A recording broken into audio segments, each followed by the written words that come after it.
Les enfants, vous descendez vos listes. Tu donnes un mot. C'est ça ta liste?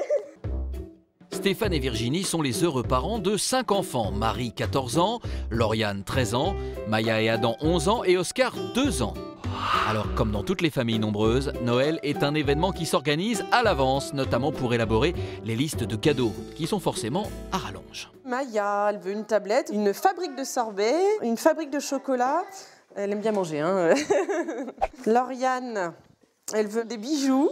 Et un ordi portable, on ne sait jamais a-t-elle mis. Des fois qu'on aurait gagné au loto. Tablette, ordinateur portable, des envies difficiles à concilier avec le budget serré d'une famille nombreuse. Surtout que Stéphane et Virginie, agents immobiliers, n'ont pas de revenus fixes. Alors cette fois encore, le Père Noël devra surveiller son porte-monnaie. Le budget, c'est 100 € par enfant, hein, ce qui fait quand même un budget déjà pas mal. On peut difficilement faire moins parce que aujourd'hui, tout ce qu'ils veulent, c'est des trucs hors de prix. Bon, c'est à nous après de faire un mixte entre ce qu'ils souhaitent et puis ce que l'on peut leur offrir. Cette année, malgré la crise, les Français comptent dépenser en moyenne 172 € de cadeaux par enfant. Stéphane et Virginie, qui en ont 5, ont revu cette somme à la baisse. Cadeaux, repas, déco, Noël est une fête qui coûte cher, surtout quand on est nombreux. Mais vous allez voir que nos deux parents débordent d'astuces pour offrir à leur famille un réveillon en or, sans se ruiner. Aujourd'hui, ils vont justement remplir la hotte du Père Noël. Et la mission ne s'annonce pas de tout repos. J'ai trouvé la tablette pour Adam, mais c'est complètement hors budget, hein, c'est 200 €. 200 €, c'est 2 fois le budget prévu par enfant. Ça commence mal. Mais heureusement, dans cette réserve du Père Noël, tout est prévu.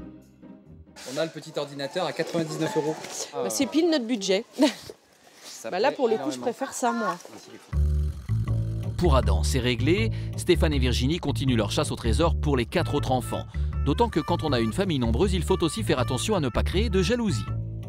Sur le principe, oui, moi, je veux que ça soit la même chose pour tout le monde. Pas de cadeaux à outrance et ils ne sont pas gâtés pourris. Mais pour autant, quand on voit leur liste, ils manquent de rien, hein, puisqu'ils n'ont pas vraiment beaucoup d'idées, en fait. Donc c'est que moi, j'en conclus qu'ils n'ont pas de besoin.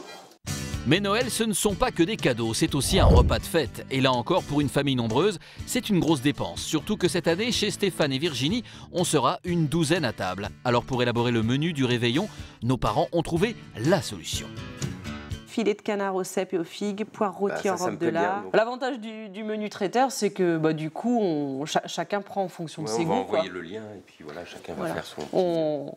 On ne fait pas un repas unique, chacun fait selon ses préférences, quoi. En plus, on n'a rien à faire, ce qui ne gâche rien. En passant par le service traiteur d'une grande surface, ils font des économies d'argent et d'énergie sans renier sur la gourmandise. Mini cassolette de crème brûlée au foie gras et filet de canard, délicatesse de Saint-Jacques, risotto de Saint-Jacques et cocotte de Saint-Jacques. Il me plaît bien, moi, celui-là. Ce menu de fête est vendu 19 € par adulte. Quant aux enfants, pour 4,50 € seulement, ils dégusteront une mousse de canard suivie d'un filet de poulet avec pomme dauphine. Et pour le dessert, les parents ont trouvé la parade, transformer leurs enfants en brigade de choc. Marie, tu peux me séparer le blanc des jaunes, je sais pas comment faire. Waouh, il est beau! Je sais pas c'est qui l'a fait, hein. C'est de l'art. Le jour J, ce seront les 5 enfants qui seront en charge du sucré. Alors pour être sûr que la fête soit parfaite, aujourd'hui c'est répétition générale, l'occasion pour eux de passer du bon temps ensemble. J'aime bien, comme ça on est tous ensemble et on peut faire des choses. C'est important pour moi parce que des fois je sais pas trop comment faire et je leur demande pour qu'ils m'aident. Pendant que les aînés s'activent en cuisine, Virginie, Stéphane et le petit dernier s'attellent à la déco. Là encore, pour dépenser moins, ils ont trouvé une solution toute simple, ramasser de la mousse et du hou dans la forêt. C'est bien, Oscar. T'en as trouvé? Moi, j'ai coupé un. T'en as trouvé un? Oui. Bon, c'est pas mal, ça. Attention, ça pique, tu touches pas. On va préparer la crèche et j'aime bien mettre de la mousse parce que ça rajoute une odeur. Une odeur de sapin, de mousse, de forêt dans la maison, c'est super agréable. Et puis, c'est aussi ça Noël, quoi. De retour de la cueillette, tout le monde s'improvise décorateur d'intérieur. Les plus grands ont réalisé eux-mêmes une partie des ornements. Première étape, habiller le sapin. Mais dans une famille nombreuse, ça peut vite devenir la pagaille. Mais celle-là, Ça peut faire ça. Le plus dur, c'est quand même la guirlande. La guirlande, c'est un moment compliqué. Mais ici, quand on s'enguirlande, ça ne dure jamais bien longtemps. Au final, tout le monde prend du plaisir, à commencer par les parents. Tout le monde participe parce qu'on le fait aussi pour eux. Bon, bah, c'est vrai que moi j'aime bien le faire parce que ça me rappelle quand j'étais petit.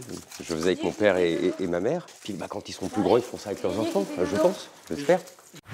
Une fois le sapin terminé, la famille entame la crèche. Et encore une fois, plutôt qu'investir dans des santons, les parents ont trouvé une astuce. Ils utilisent les jouets des enfants. Un pingouin dans la crèche? Ah, c'est spécial, mais on peut le mettre dans l'eau. Le pingouin, regarde ici, là. Regarde dans l'eau. Clac, le pingouin.